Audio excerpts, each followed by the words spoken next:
शेतात power trailer चालवून गौंडवाडची नीता पवार बनली वकील। गरिबीवर मात करत नीतानं शिक्षण घेतलं। नीता पवारची प्रेरणादायी कथा।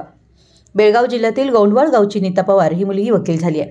तिने प्रतिकूल परिस्थितीतून शिक्षण पूर्ण करून गावातून वकील होणारी पहिली महिला होण्याचा मान मिळवलाय। नीता विनोद पवार यांनी वकिलीची पदवी मिळवत एक नवा आदर्श निर्माण केलाय।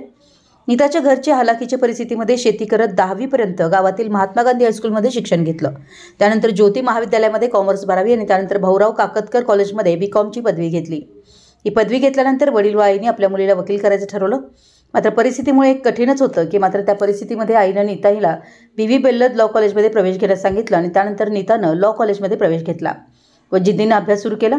शिक्षण घेत असतानाच विवाहासाठी स्थळ आलं। त्यावेळी मला शिक्षण पूर्ण करायचे असं तिनं सांगितलं। त्यावर महिपाळगड येथील भोगन कुटुंबियांनी विवाह झाल्यानंतरही शिक्षण पूर्ण करण्यासाठी आम्ही सहकार्य करू असं सांगितलं। पण नीतानं शेतात पॉवर ट्रेलर चालवून कुटुंबाला हातभार लावणाऱ्या नीता यांनी शिक्षणाची कास धरत हे यश संपादन केले।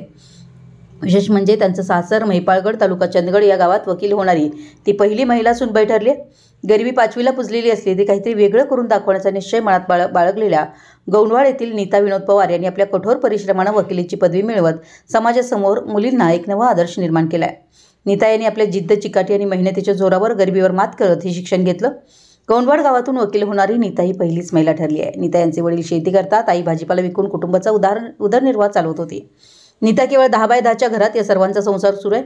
नीताला 2 बहिणी आणि 1 भाऊ असून वाळवंटांमध्ये ती सर्वात मोठी असल्यानं साहजिकच घरची जबाबदारी तिच्यावर पडली आहे। आदर्श वडील विनोद पवार उत्तम स्वयंपाकी आहेत। परिस्थिती गरीब असल्यामुळे केवळ शेतीच्या उत्पादनावर सर्व गरजा भागवणं अशक्य होतं। समारंभामध्ये स्वयंपाकी म्हणून काम करत असतात। ते एक उत्तम स्वयंपाकी म्हणून ओळखले जातात। त्यामुळे अनेक जण त्यांना स्वयंपाक करण्यासाठी बोलवतात। त्यामधूनही काहीतरी रक्कम मिळेल या आशेनं स्वयंपाक करण्यासाठी जात असतात। तोही व्यवसाय त्यांनी जोपासलाय। विशाल क्रांती न्यूजसाठी संजय आगाशे, चंदगड।